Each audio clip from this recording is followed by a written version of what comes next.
ഈശ്വരൻ ഒന്ന് നിശ്ചയിച്ചാൽ അത് നമ്മൾ ചെയ്തിരിക്കും. അതൊരു വഴിപാട് തന്നെയായാലും അതങ്ങനെ തന്നെയാണല്ലേ. അപ്പം പെരളശ്ശേരിയിൽ നിന്ന് ഒരമ്മ ഒരു അനുഭവം അയച്ചു തന്നിട്ടുണ്ട്. എന്താണെന്ന് വെച്ച് കഴിഞ്ഞാൽ അമ്മ പെരളശ്ശേരിയിൽ തന്നെയുള്ള ഒരു വിഷ്ണു ക്ഷേത്രത്തിൽ ദർശനത്തിന് പോകാൻ ഒരുങ്ങാണ്. അവിടെ അത്യാവശ്യം പൈസ വരുന്ന ഒരു വഴിപാട് കഴിക്കണമെന്ന് ഉണ്ട്. വഴിപാട് കഴിക്കാനുള്ള പൈസ കൃത്യം നോക്കുമ്പോൾ കയ്യിലുണ്ട്. പക്ഷേ കുറച്ച് സാധനങ്ങൾ വാങ്ങാനുണ്ടായിരുന്നു. അതിനുള്ള പൈസയൊന്നും കയ്യിലില്ല. എന്തായാലും ഭഗവാന്റെ കാര്യമല്ലേ, ഭഗവാൻ എന്തേലും വഴി കാണിച്ചു തരും എന്ന് വിചാരിച്ചിട്ട് അമ്മ അങ്ങനെ ക്ഷേത്രത്തിൽ പോയി വഴിപാട് കഴിച്ചു. പിന്നെ എന്താ ചെയ്യാമെന്ന് ആലോചിച്ച് ഇങ്ങനെ നിൽക്കുമ്പോഴാണ് പെട്ടെന്ന് മകളുടെ വിളി. മകൾ വിളിച്ചിട്ട് അമ്മേനോട് പറയും, അമ്മേ എനിക്ക് ഇന്ന് സാലറി ആദ്യത്തെ ശമ്പളം കിട്ടി, ഞാൻ അമ്മയുടെ അക്കൗണ്ടിലേക്ക് അയക്കുന്നുണ്ട് കേട്ടോ.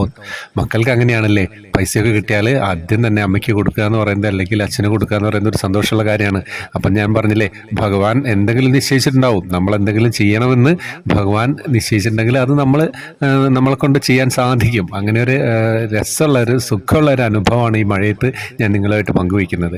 എല്ലാവരും വാട്സപ്പ് ഗ്രൂപ്പിലേക്ക് വരാനുള്ളവർ ജോയിൻ ബട്ടണിലൂടെ വരിക. അല്ലാത്തവർക്ക് കൃഷ്ണാനുഭവങ്ങൾ പറയാൻ വാട്സപ്പിൽ അയച്ചു തരാം. പിന്നെ കൃഷ്ണവിഗ്രഹം വേണ്ടവർക്ക് മുകളിലെ ഫോട്ടോ വഴി വാങ്ങാവുന്നതാണ് കേട്ടോ.